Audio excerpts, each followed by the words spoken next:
billahi minasyaitonir rajim. Bismillahirrahmanirrahim. Alhamdulillahi rabbil alamin. Wassalatu wassalamu ala sayyidina wa maulana Muhammadin. Asyhadu an la ilaha illallah wa asyhadu anna Muhammadan abduhu wa rasuluh. Rabbi shrah li sadri wa yassir li amri wahlul 'uqdatam min lisani yafqahu qawli. Bismillahirrahmanirrahim. Inna salata tanha 'anil fahsya'i wal munkar al ayah. Amma ba'du. Hadratul kiramun wal kurama para bapak alim, bapak alim lan ulama yang saya takdimakan, haji sepuh, bini sepuh, dan orang-orang yang disepuhkan oleh masyarakat. Ada tokoh politik, ada tokoh agama, ada tokoh masyarakat, tokoh budaya, dan lain-lain yang saya hormati. Semuanya yang hadir di labnya Gustaf maupun Habib MTV pada malam hari ini yang saya sayangi, marilah kita bersama-sama bersyukur kehadirat Allah Subhanahu wa Ta'ala atas limpahan rahmat dari Allah, sehingga kita semuanya bisa berkumpul di dalam ini majelis dalam keadaan sehat, dalam keadaan bahagia, dalam keadaan baik, ya. Karena syukur ini bisa membuat hati kita ini adem ayem, gitu Pak Imam gitu. Syukur ini bisa membuat hati kita adem ayem. Karena apa? Karena dengan bersyukur ini merupakan bentuk terima kasih, dan kita ini termasuk orang-orang yang qanaah nrimo ing pandum. Sehingga apa? Sehingga kalau kita selalu bersyukur, ini pastinya oleh Allah akan ditambahi nikmat. Nikmat dari Allah itu pasti bertambah terus dan bertambah. Tetapi kalau kita la azidannakum wa la kafartum, itu kalau kita kufur nikmat, maka apa? Maka Allah akan memberikan siksaan yang sangat pedih. Paham ya? Makanya kita harus selalu bersyukur supaya apa? Supaya iman kita ini meningkat, dan tentunya kenikmatan yang kita peroleh dari Allah Subhanahu wa Ta'ala ini juga meningkat. Sholawat dan salam semoga tetap terlimpahkan kepada beliaunya Kanjeng Nabi besar Muhammad Sallallahu Alaihi Wasallam, karena beliau merupakan satu-satunya Nabi, satu-satunya Rasul yang bisa memberikan syafaat kepada umat, termasuk kula jenengan niki. Saya yakin semua orang Islam ingin diakui oleh Rasulullah sebagai umatnya, dan tentunya saya yakin semua orang Islam ingin selalu mendapatkan syafaat dari beliau. Hadirin wal hadirat yang berbahagia, ini malam ini kita mengambil tema ini bab sholat. Makanya di muqaddimah tadi sudah saya katakan inna sholata tanha 'anil fahsya'i wal munkar. Sesungguhnya sholat itu bisa mencegah perbuatan keji dan munkar. Betul nggih. Waalaikumsalam warahmatullahi wabarakatuh. Ina Rasaila, thank you. Husnul Jaya matur thank you. Sesungguhnya sholat itu bisa mencegah perbuatan keji dan perbuatan munkar.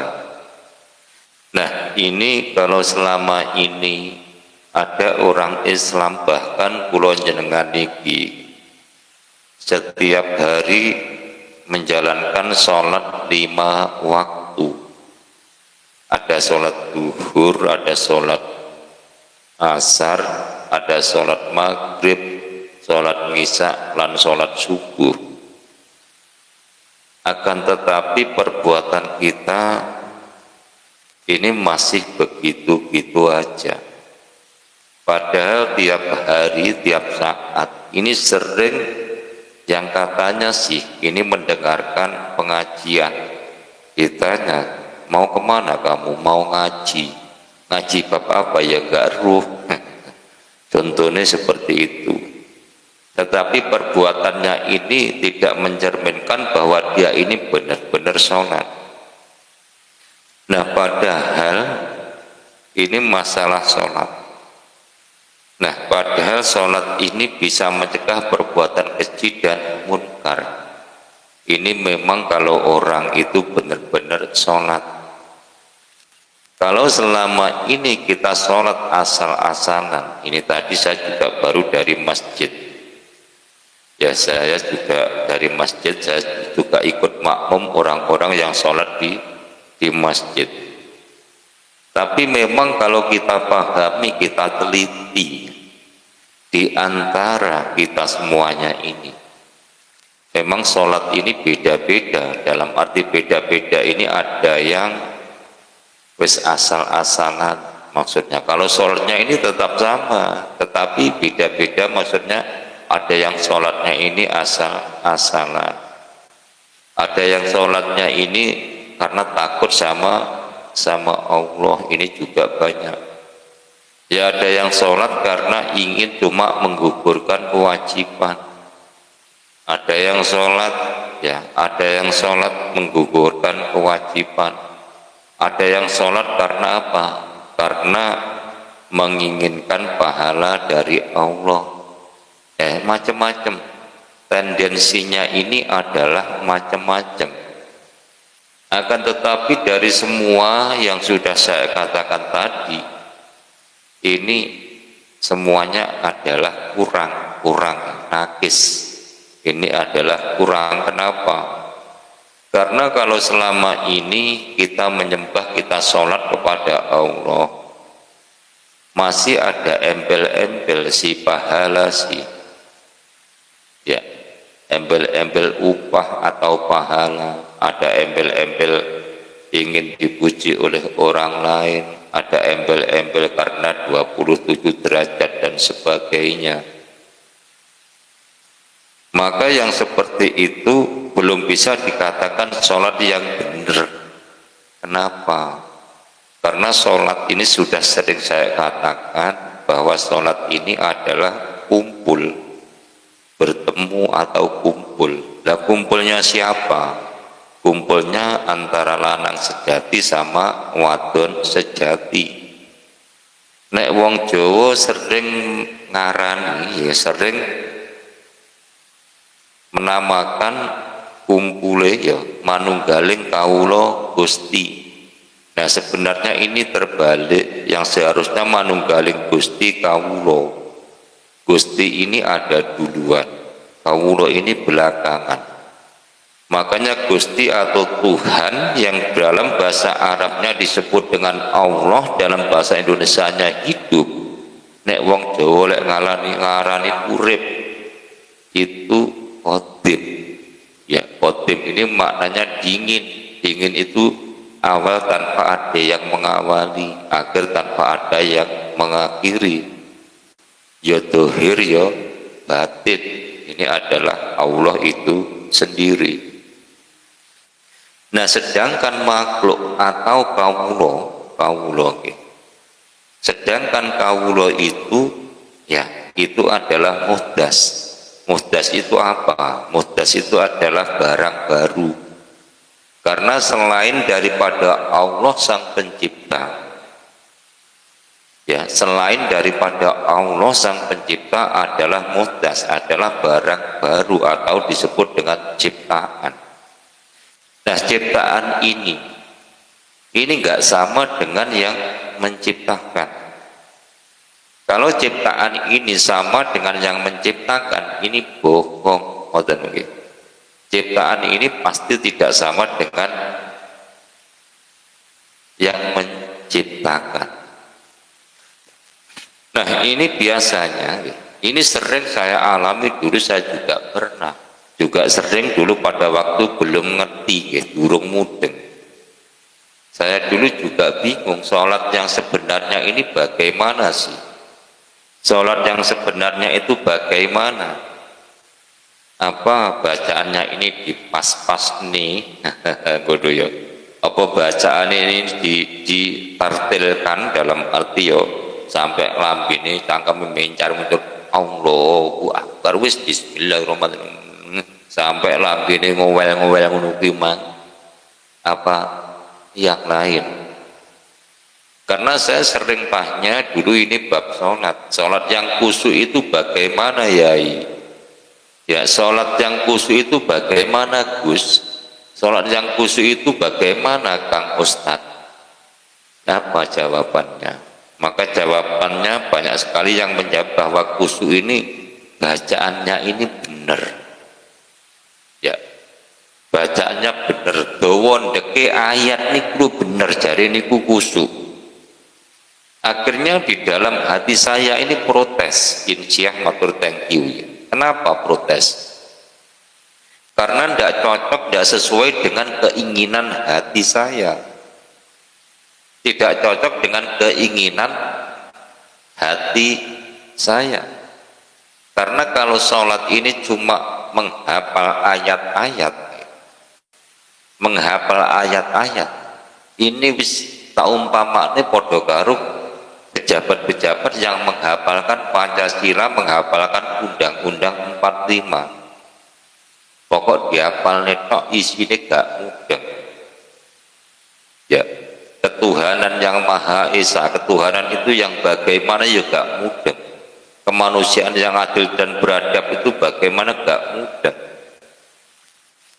Ya, persatuan Indonesia apalagi kemakmuran yang dipimpin oleh rakyat dan sebagainya, keadilan sosial bagi seluruh Indonesia gak mudah. Makanya apa? Banyak yang korupsi, gak mikir kemakmuran, gak mikir keadilan, gak mikir ketuhanan, apalagi kemanusiaan. Aduh ya, makanya ini di dalam lab saya sering membahas ini bab sholat. Kenapa?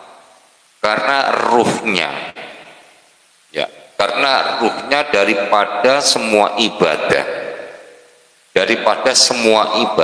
itu adalah sholat.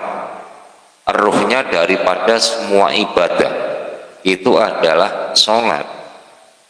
Nah, sopo wonge sing sholate apik, ya, siapa saja yang sholatnya bagus, maka amalan yang lain akan ikutan bagus, gitu. Siapa saja yang sholatnya itu tidak bagus, sholatnya itu gak benar, maka apa yang terjadi? Yang terjadi amalan yang lain juga ikutan tidak benar. Ya, ini perlu dimengerti loh ya. Saya tak minum.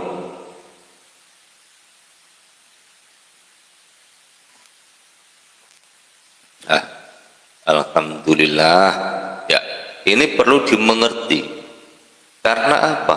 Karena orang-orang bagi mukmin yang sholatnya ini benar-benar sholat, ya, yang benar-benar sholat. Kalau kita merasa jasad yang sholat berarti kita menyembah berhala, iya,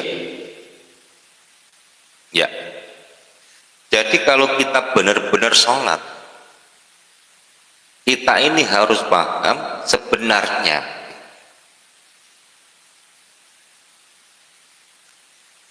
ya, sebenarnya yang sholat itu siapa sih?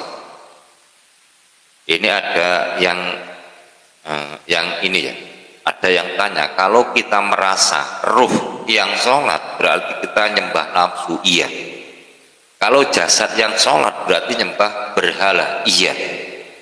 Contohnya kita sholat harus menghadap kiblat, ini bagi orang Indonesia dari ujung barat sampai ujung timur, menghadapnya kiblat, menghadap ke batu yang ada di Mekah, ya, yang ada di Mekah, batu, kita menghadap batu, Ini kalau yang sholat itu adalah jasad.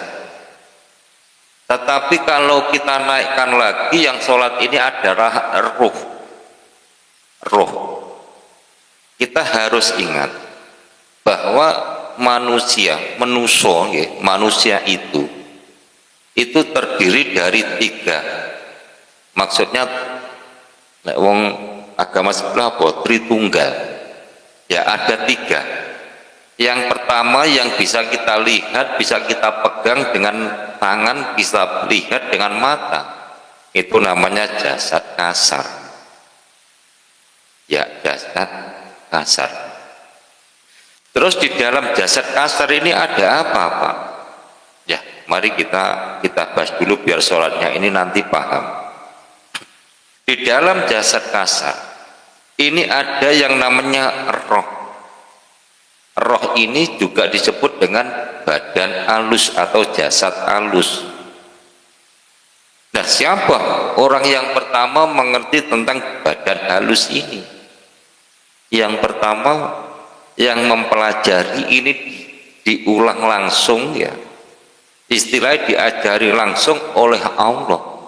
Ini adalah Nabi Adam alaihi salam. Dan saya, kamu sekalian, ini adalah anak cucu turun Adam. Kita ini adalah turun Adam. Kalau turunnya Kanjeng Nabi Muhammad bin Abdullah ini belum tentu. Tetapi kalau keturunan Adam, semua yang ada di dunia ini, pokoknya sing jenenge manusa lagi, itu pasti turun Adam.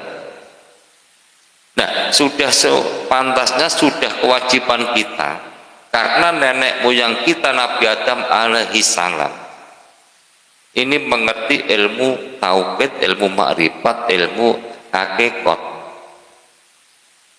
Ya, termasuk paham yang namanya badan halus atau jasad halus yang ada di dalam jasad kasar ini, alias di dalam rogo.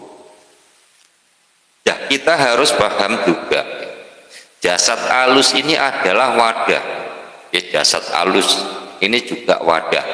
Jasad kasar ini juga wadah.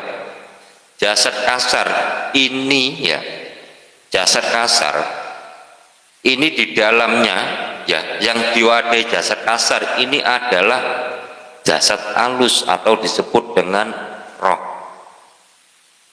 Nah, di dalam jasad halus ini ada yang namanya hidup. Ya, hidup ini yang menggerakkan semuanya lewat perangkat-perangkatnya. Termasuk di dalam tubuh ini ada roh. Roh ini roh ini tidak cuma satu. Ada Roh Kudus yang ada di kepala bersama dengan otak. Itu barengan dengan nafsu mutmainnah yang disebut dengan Roh Kudus. Subhana Malikul Kudus. Roh Kudus ini yang merajai semua roh yang ada di dalam sini. Nanti gandeng loh karo sholat ya.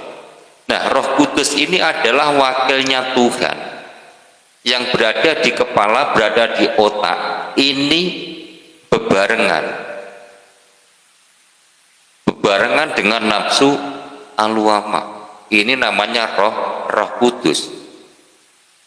Nah, karena Roh Kudus ini ada ratunya atau rajanya bangsa roh, maka di dalam tubuh ini tidak cuma satu roh, akan tetapi banyak roh. Contohnya ada Roh Kudus ini yang jadi ratunya, yang jadi rajanya roh. Ada roh jasmani, yang kedua roh kewani, roh robani, roh nurani, roh rohmani, satu lagi roh apa? Lupa. Lek gak maca kitab koyoke kok angel. Bolak-balik Roh Kudus, ya. Roh jasmani, roh robani, roh nurani, roh rohmani, roh kewani, satu lagi. Enggak kelingan, Pak. Ya. Jadi Roh Kudus ini membawai roh 7 yang ada di dalam jasad ini, dan roh-roh ini merupakan perangkat, ya. Dan semua roh yang ada di dalam jasad ini semua dibarengi oleh nafsu. Ya, dibarengi oleh nafsu. Yang pertama tadi ada Roh Kudus. Ini bersamaan dengan nafsu mutmainnah.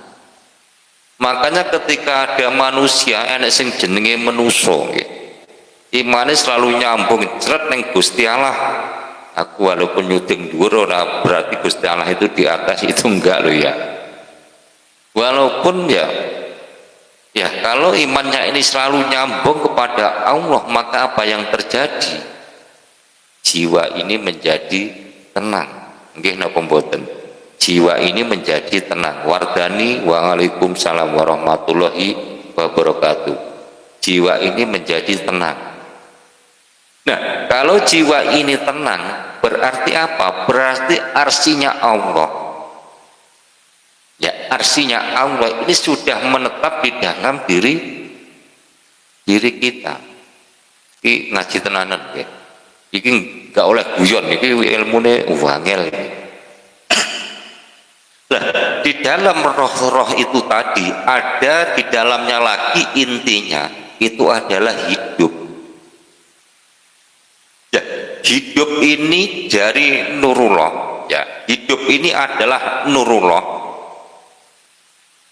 Dan roh ini dari Nur Muhammad. Walaupun semuanya kalau ditarik ke atas, ini semua dari nurullah atau dari zat itu sendiri. Mudeng napa mboten sampeyan? Lah, roh ini merupakan wadah atau tempat. Jasad kasar ini juga merupakan wadah atau tempat. Jasad kasar adalah wadahnya. Ya, jasad kasar ada yang di dalam jasad kasar ini ada roh, di dalam roh ini ada hidup yang menguasai semua tubuh ini. Tubuh kula, tubuh jenengan ini adalah hidup, bukan roh, karena roh ini hukumnya juga mati. Tetapi kita harus ingat, kita harus paham juga bahwa antara hidup atau Allah itu sama roh ini cuma satu wujud.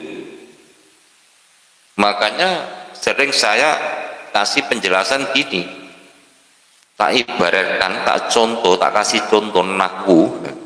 Contoh nih, mungkin Bapak Ibu sekalian yang hadir di sini sudah pernah merasakan gula itu manis. Gula itu pasti manis. Ya, manis ini kan tidak bisa dilihat, tidak bisa dipegang, tapi cuma dirasa. Nah, hidup itu juga sama. Makanya ketika kita merasakan kehadiran Allah, itu cuma ada di rasa. Makanya sering ada yang membantah, saya ingin tahu Pak, saya ingin tahu Pak, wujudnya Gusti Allah, wujudnya Tuhan kamu itu seperti apa? Apakah Tuhan Bapak itu benar-benar ada? Ada yang tanya seperti itu. Sebenarnya ini menjelaskan ini gak sulit ya. Yang menerima itu kadang bikin kepala ini pusing. Waalaikumsalam ya, jadi gitu.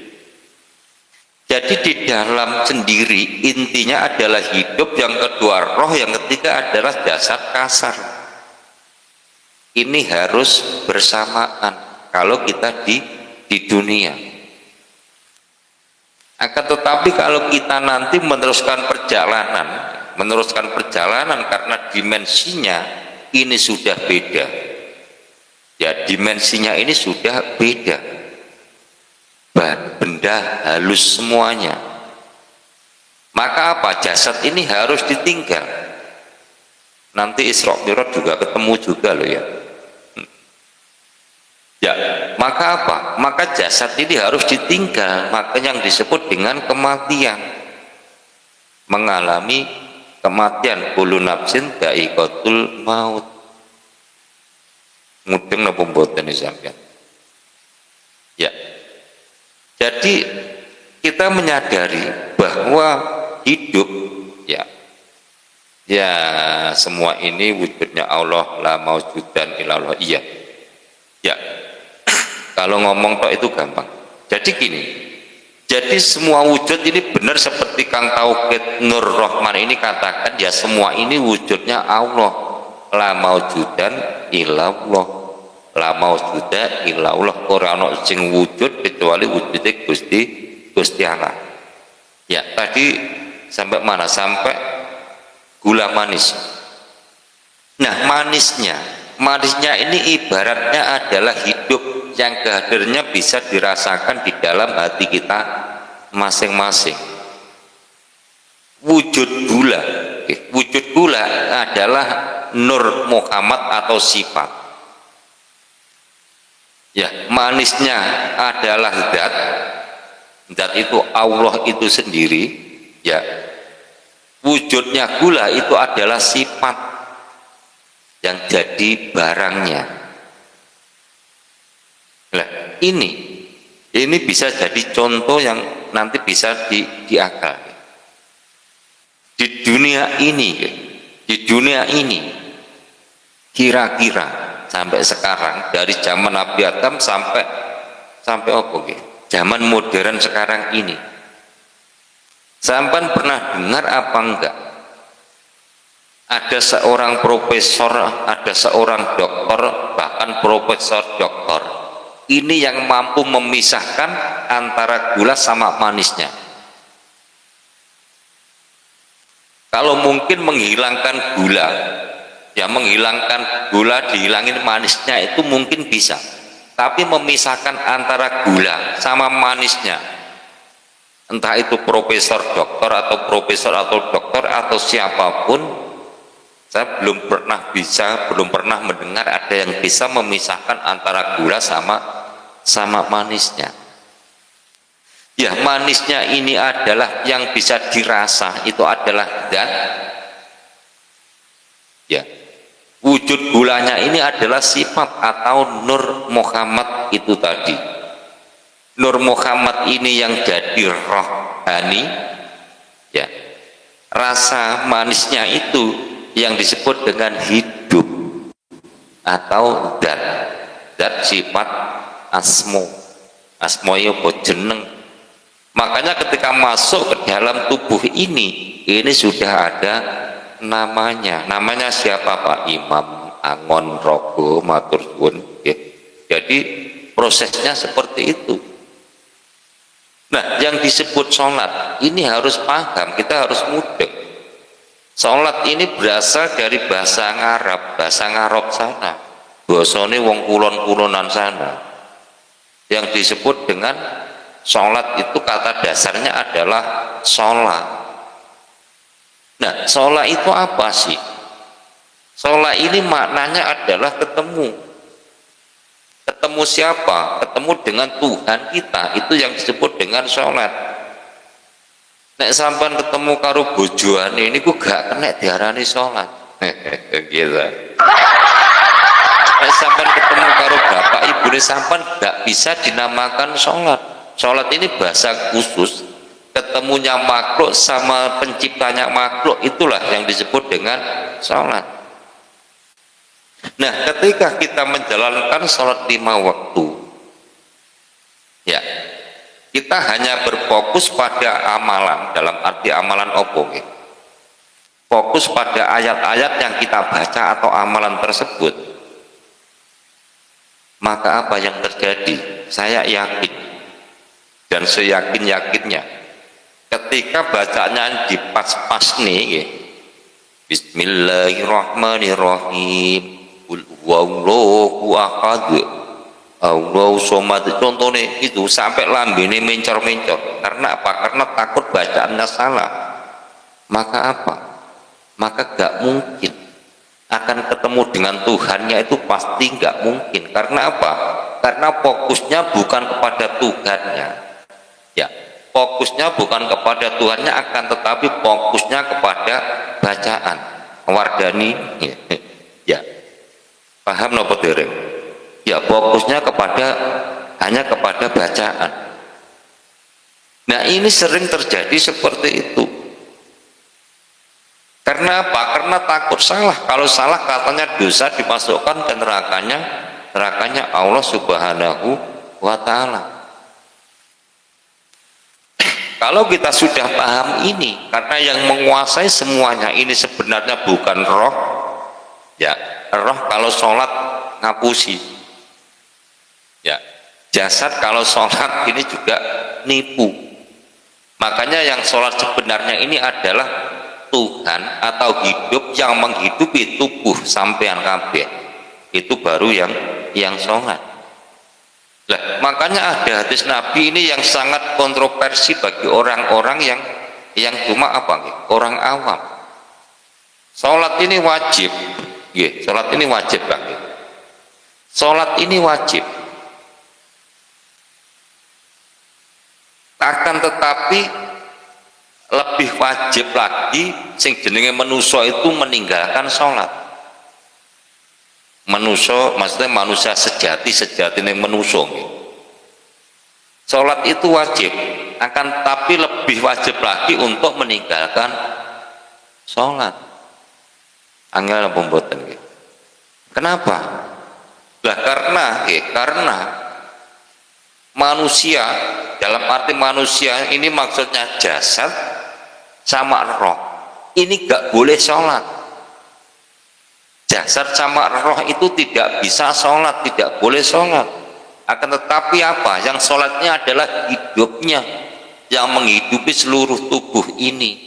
Ini yang disebut dengan sholat yang sebenarnya.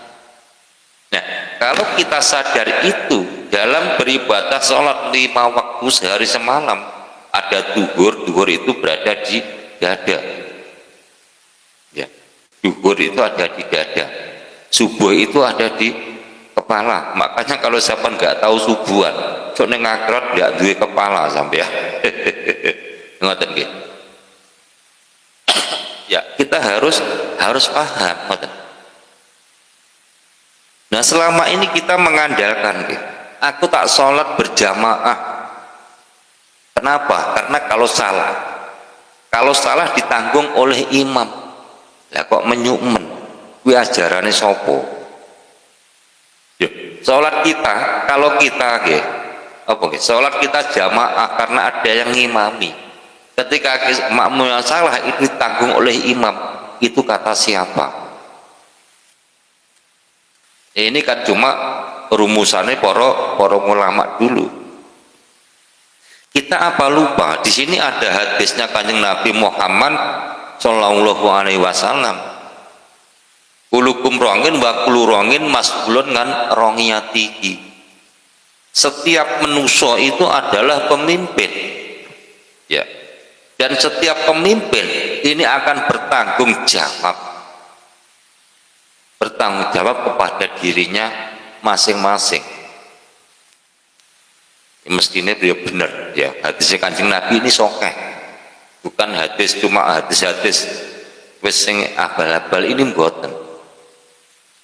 Makanya kita harus berani untuk tanggung jawab atas tingkah laku kita sendiri. Ngoten nggih. Iki kok dikira nyeneni sampean. Mungkin mboten. Ya kita kembali lagi bab sholat. Nah, selama ini kita sudah atau belum kita menanyakan pada diri kita sendiri. Ya. Sudah benarkah sholat saya selama ini? Ya, kalau belum, ini kan perlu kita perjelas, kita dandani di amrih bener lek sholat. Kalau selama ini kita mengandalkan sholat jamaah, karena apa? Karena kalau ada kesalahan makmum ditanggung oleh imam. Ya, kesalahan makmum ditanggung oleh imam, imamnya benjut, gak iso munggah swarga. Karena apa? Karena sholat imamnya makmum yang di belakang ini semacam-macam ngejip nih, wes aku sholat sak gelemku dhewe, cok ditanggung imam pula kok menyukmen. Dan selama ini kalau kita mengadakan sholat jamaah, karena apa? Karena kita mengharap pahala 27 derajat.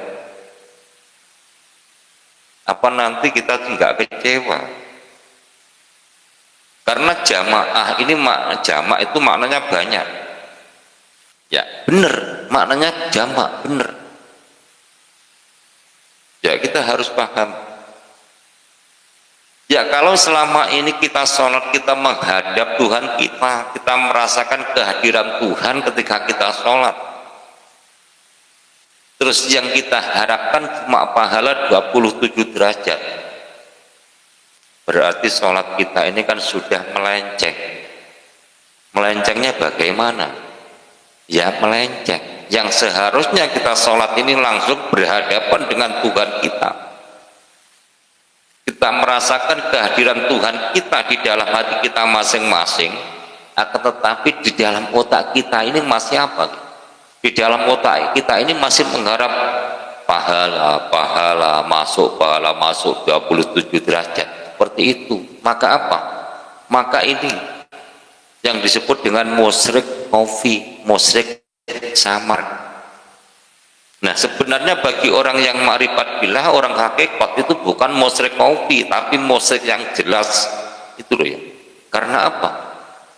Karena di dalam ingatannya bukan Allah, kehadiran Allah, ya akan tetapi apa? Pahala. Ya kayak wong-wong syariat itu kan ngarep-ngarep syafaate Kanjeng Nabi pada sing isi nyapaati mung sapa terus ya. Ya ini kalau kita ngomongin syafaat Gusti Allah Tauhid Nur Rahman. Ya. Kalau kita ngomongin tentang syafaat, ini juga harus hati-hati. Banyak orang mengatakan di situ saya bersolawat kepada Kanjeng Nabi Muhammad bin Abdullah sambil jingkrak-jingkrak, sambil joget-joget ngene-ngene, ditabui kendang semacam-macam. Nek gak okeh koncone gak gelem. Apalagi sekarang ini kedatangan ustadz-ustadz baru, gus-gus baru yang katanya ini jalur langit dan sebagainya. Makanya orang berbondong-bondong. Nah, ini sesuai kitab yang sudah saya baca ya. Nanti ya di zaman akhir ini banyak bermunculan ini paham-paham tertentu, banyak bermunculan ustadz-ustadz atau aliran-aliran tertentu. Di situ mengkultuskan sesuatu. Ya kalau dilihat dengan mata kepala ini memang bagus. Tapi nanti orang yang ikut ke situ biasanya ekonomi ini lancar awal-awalnya. Tapi apa nanti di akhir-akhirnya ini akan masuk jurang semua. Dalam arti apa? Dalam arti gak nyampe. Apa? Imannya itu gak nyampe kepada Tuhannya. Karena apa? Karena sudah terhalang oleh macam-macam itu tadi. Banyak dosa yang menempel di dalam dirinya. Ya, ini kalau kita ngomongin syafaat, syafaatnya apa sih? Syafaat itu apa sih syafaat? Ya kita maknai dulu.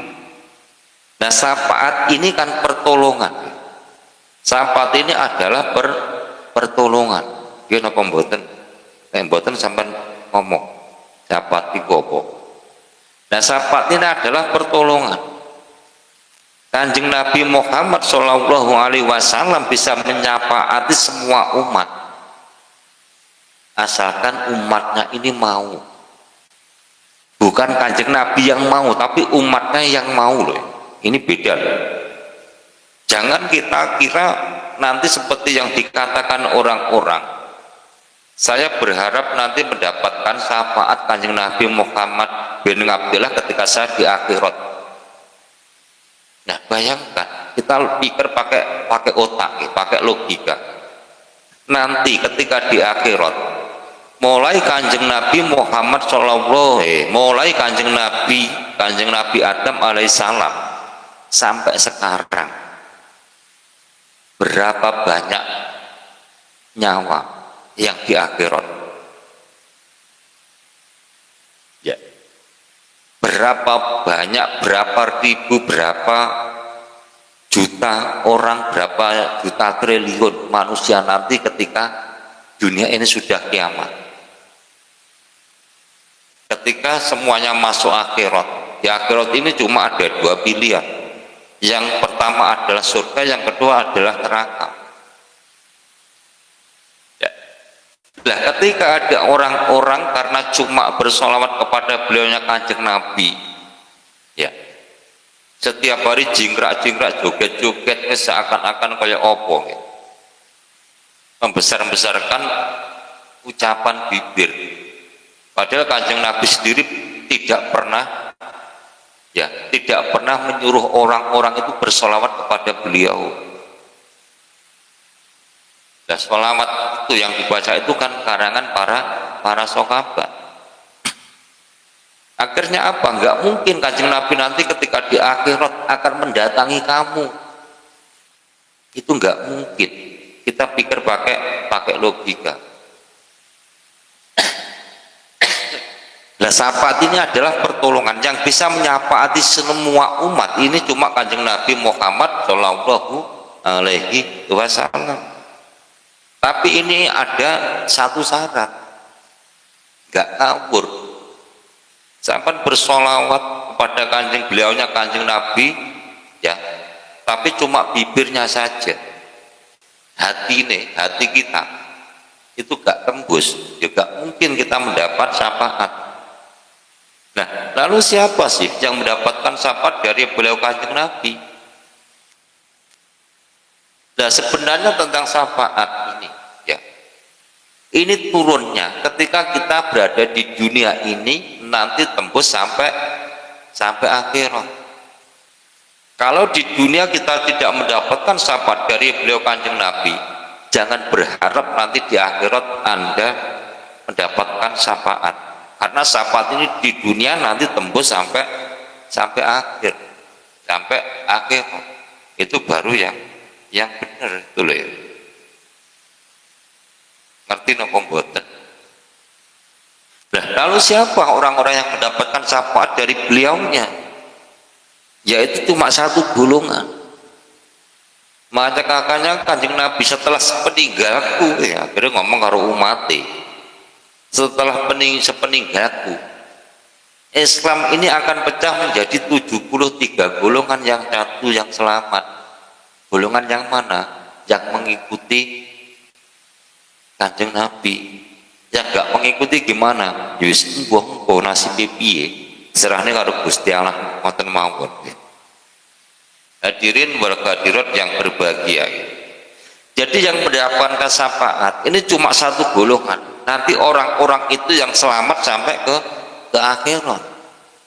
Yaitu siapa? Yaitu habaib Kanjeng Nabi. Ini jelas.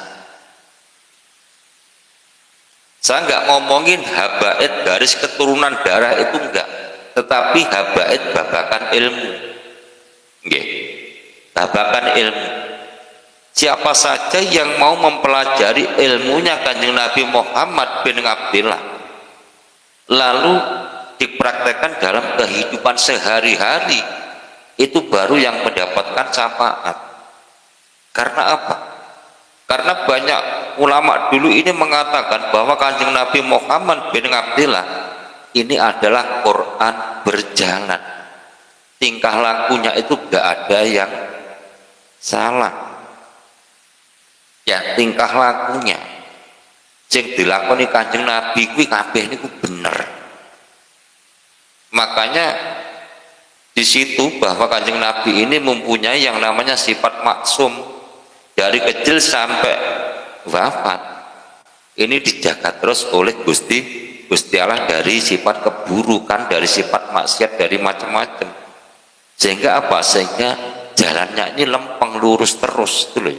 Siratal mustaqimnya ini terus pas. Ngoten nggih. Ganden ya. Jangan kita berharap nanti ketika saya di akhirat saya ingin mendapat syafaat dari beliaunya Kanjeng Nabi Muhammad bin Abdillah. Kesuwen Kang, kelamaan. Karena apa? Karena nggak mungkin nanti Kanjeng Nabi mencari kamu di neraka, oleh Kanjeng Nabi dijemput, ayo sampean tak ajak ning swarga. Kok menyumen sapa kowe? Ya yang betul yaitu habaib Kanjeng Nabi, ya dalam arti habaib dari garis keturunan ilmu.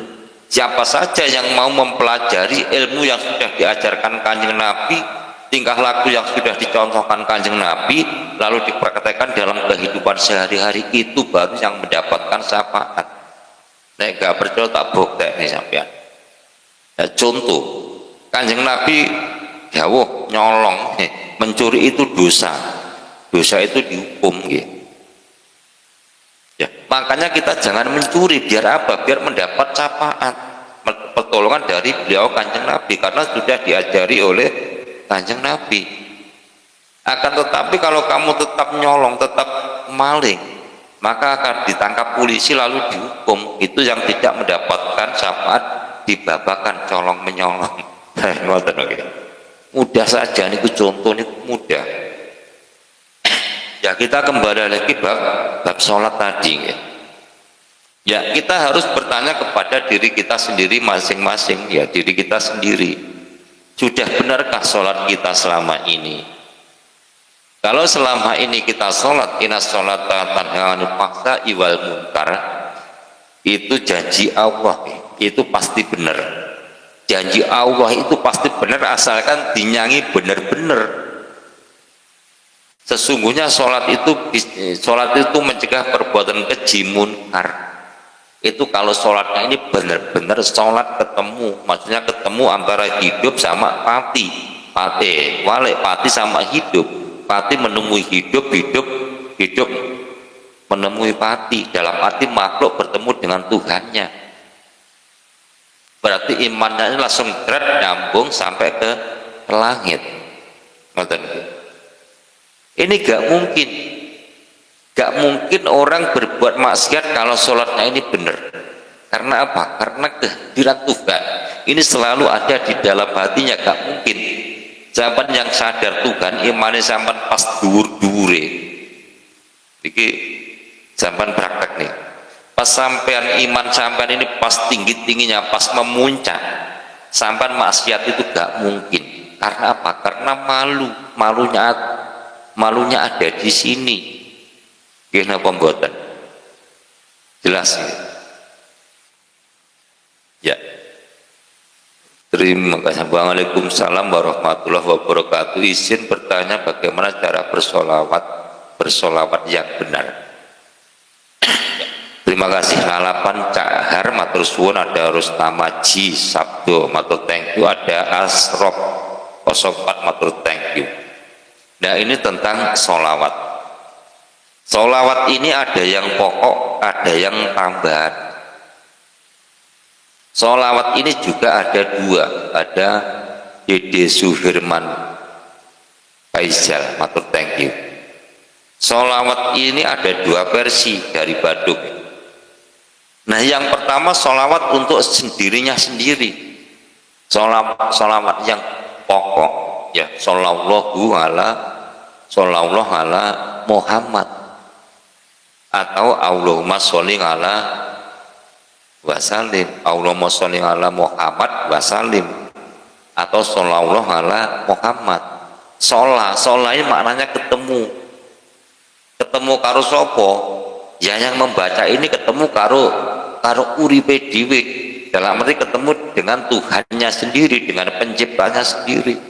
Sallallahu ala Muhammad, atau Allahumma sholli ala Muhammad wasallim. Kabeh niki ben selamat antara roh satu, roh kudus sampai roh tujuh, semua yang ada di dalam diri kita ini biar selamat.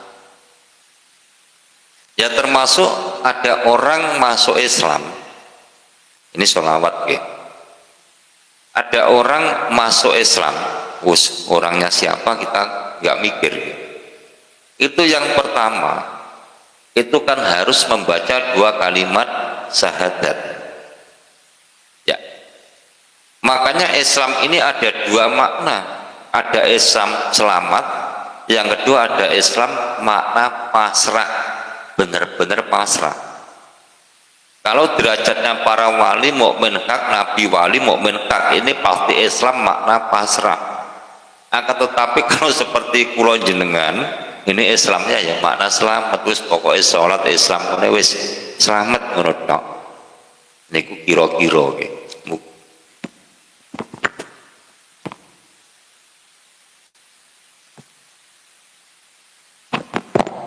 Ya sange semangatnya sampai idul.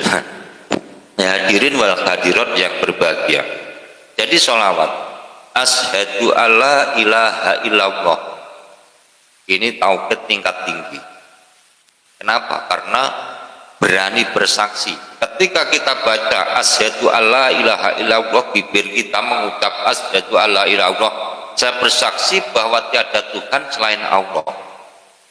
Sampean berani bersaksi. Sudah tahu atau belum Tuhan kamu sebenarnya itu gimana?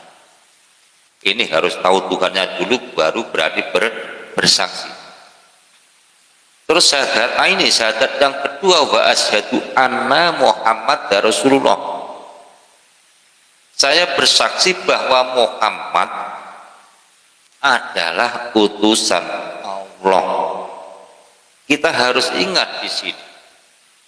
Ingatnya gimana? Di sini ada asyhadu anna Muhammad, anai saya. Muhammad yang mana? Asyhadu anna Muhammad Rasulullah. Muhammad utusan Allah. Nah, ini mohon maaf. Di sini tidak ada kata sayyidina, itu enggak ada. Kalau selama ini kita baca sholawat ada sayyidina, itu pasti kita menghormati Kanjeng Nabi Muhammad bin Abdillah. Itu kalau ada sayyidina. Sampan ingat-ingat. Tapi kalau sholawat itu tidak ada sayyidina, contoh Allahumma sholli ala Muhammad wa sallim shollallahu ala Muhammad, itu kan nggak ada sayyidina. Maka sholawat itu untuk diri kita sendiri. Paham apa dereng? Nah maksudnya gini, maksudnya ini nggak sulit kok. Ketika kita syahadat wa asyhadu anna Muhammad Rasulullah, saya bersaksi bahwa Muhammad utusan Allah. Nah sebenarnya tadi sudah kita bahas. Ya Muhammad utusan Allah. Muhammad yang mana? Alam semesta beserta dengan isinya ini bahannya dari nur Muhammad.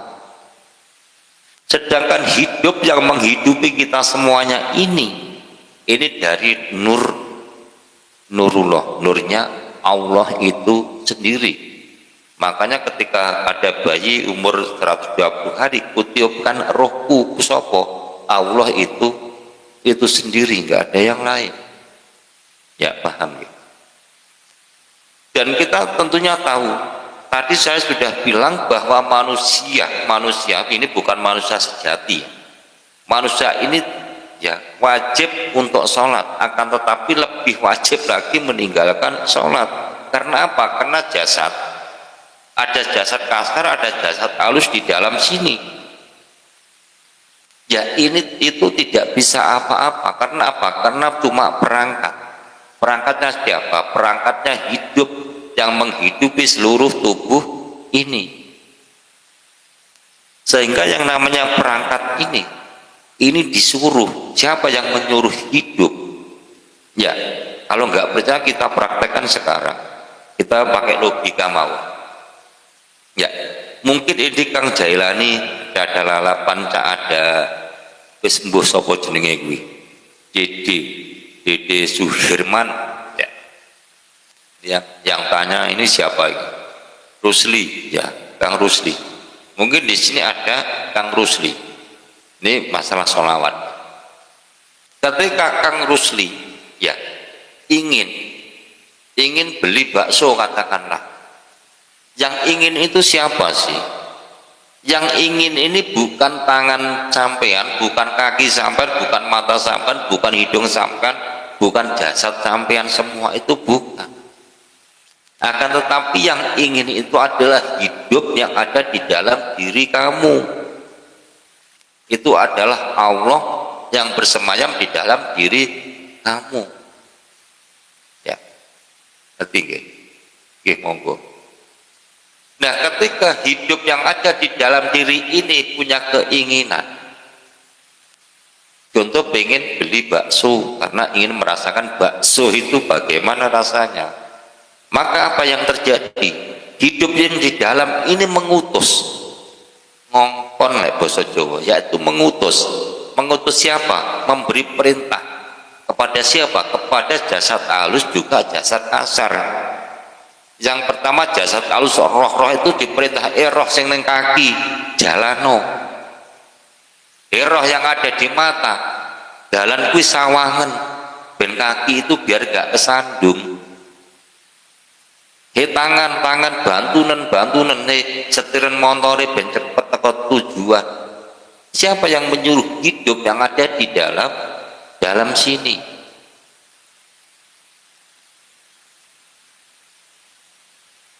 Ya, berarti Allah yang ada di dalam sini berkeinginan, berkehendak, lalu kehendaknya dinyatakan lewat jasad, kedua jasad, jasad halus sama jasad kasar. Nah, kita sholat pun juga gitu. Yang sebenarnya yang ingin sholat ini bukan jasad ini, bukan jasad halus maupun jasad kasar ini, bukan. Tapi apa? Kita harus sadar bahwa yang sholat itu yang hidup menghidupi seluruh tubuh ini. Akhirnya apa? Akhirnya mengajak jasad kasar, jasad halus diajak semuanya. Jasad kasar, ayo yang budal wudu dhisik. Jasad halus merintah jasad kasar. Dan semuanya itu atas perintah daripada Kudus, wakilnya Tuhan yang ada di dalam diri kita masing-masing. Berarti Allah beli bakso. Ini ya lucu sampai Allah beli bakso. Tujuan untuk memberi rezeki kepada pedagang bakso, ya itu juga boleh. Tapi jangan Allah beli bakso. Ya bakso sana ya, ngoten. Ini kurang 1 menit 1 jam. Biasanya 1 jam saya pas setnya. Ya hadirin wal hadirat yang berbahagia. Ini tadi tentang bab sholat. Tapi melebatnya sampai ke sholawat untuk diri sendiri, juga untuk Kanjeng Nabi Muhammad Shallallahu Alaihi Wasallam. Jadi kalau tidak ada Sayyidina, ini sholawat diri kita sendiri. Tapi kalau ada Sayyidina, itu berarti bentuk sholawat penghormatan kepada Kanjeng Nabi Muhammad Shallallahu Alaihi Wasallam yang sudah merubah dari zaman jahiliyah menjadi zaman Islamiyah. Ini luar biasa.